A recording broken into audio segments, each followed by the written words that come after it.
الصلاۃ والسلام علی رسول کریم اما بعد۔ ناظرین اکرام، میں آپ کے سامنے صحیح بخاری حدیث نمبر 5 کی حدیث پیش کرتا ہوں، جس میں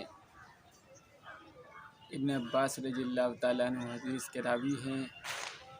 وہ فرماتے ہیں نبی کریم صلی اللہ علیہ وسلم کے اوپر وحی جو گزرتی تھی اس میں بڑی سختی اور پریشانی ہوتی تھی، اور یہ ابن عباس رضی اللہ تعالیٰ عنہ قرآن کی تفصیل میں یہ بات لائے ہیں سورہ قیامہ آیت نمبر 16 کے تعلق سے۔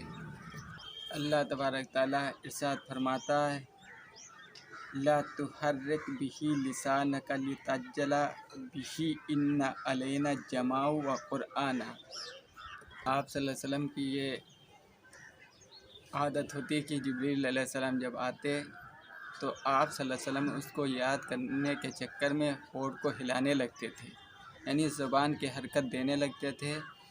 تبھی اللہ تعالیٰ نے آپ کو یہ فرمایا، یہ نبی جب جبریل علیہ السلام اس کو پڑھ رہے ہوں تو دھیان سے اس کو پڑھو اور اس کو یاد کرا دینا ہمارے ذمہ ہے، کیونکہ اللہ تعالیٰ نے 3 مقامات پر میں جو ہے میں جانتا ہوں 3 مقامات پر اللہ تعالیٰ نے یہ چیز فرمائی۔ سورہ اعلیٰ کے اندر اللہ تعالیٰ ارشاد فرماتا ہے سَنُقْرِئُكَ فَلَا تَنسَىٰ إِلَّا مَا شَاءَ اللَّهُ، ہم تمہیں پڑھوا دیں گے اور نہ بھولو گے الا ماشاء اللہ، الا یہ کہ اللہ چاہے۔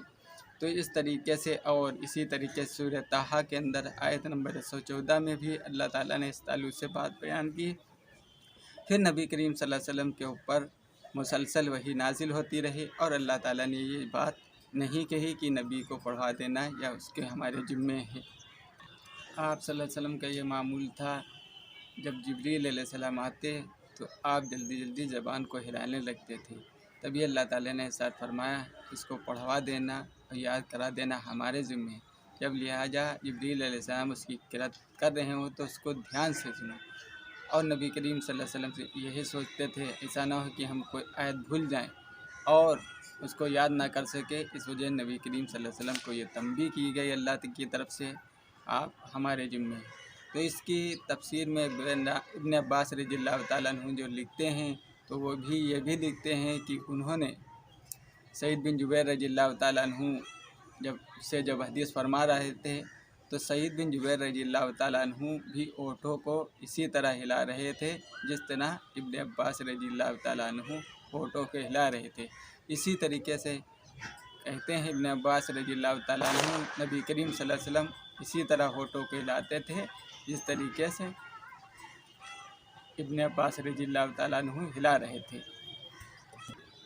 اور ابن عباس رضی اللہ تعالیٰ عنہ کو قرآن کا تفسیر کرنے والا بیان بتایا گیا، آپ بہت اچھے جو قرآن کی تفسیر کرتے تھے۔ اللہ تعالیٰ نے، اللہ کے رسول صلی اللہ علیہ وسلم نے آپ کے لیے دعا بھی کی تھی، اور اس طریقے سے انہوں نے قرآن کی تفسیر کی۔ آپ کی عمر لگ بھگ آپ کا جو انتقال ہوا وہ 68 ہجری میں طائف میں انتقال ہوا، اور ان سے صحیح بخاری کے اندر 217 احادیث نقل کی گئی، یعنی ابن عباس رضی اللہ تعالیٰ عنہ جو حضور صلی اللہ علیہ وسلم کے بھائی تھے، ان کے عباس رضی اللہ تعالیٰ عنہ کے بیٹے تھے، نبی کریم صلی اللہ علیہ وسلم کے چچا تھے عباس رضی اللہ تعالیٰ عنہ سے یہ مروی۔ تو قرآن میں یہ بہت غور فکر کرتے تھے، اور اللہ کے رسول صلی اللہ علیہ وسلم کے لیے دعا بھی کی تھی، اور اس طریقے سے انہوں نے قرآن کی بہترین تفسیر کی۔ ان کی قرآن میں کئی جگہ ان کے بارے میں یہ قرآن کی تفسیر میں بات واضح ہے کہ انہوں نے ان کی کئی جگہ بہت گہری تفسیر کی۔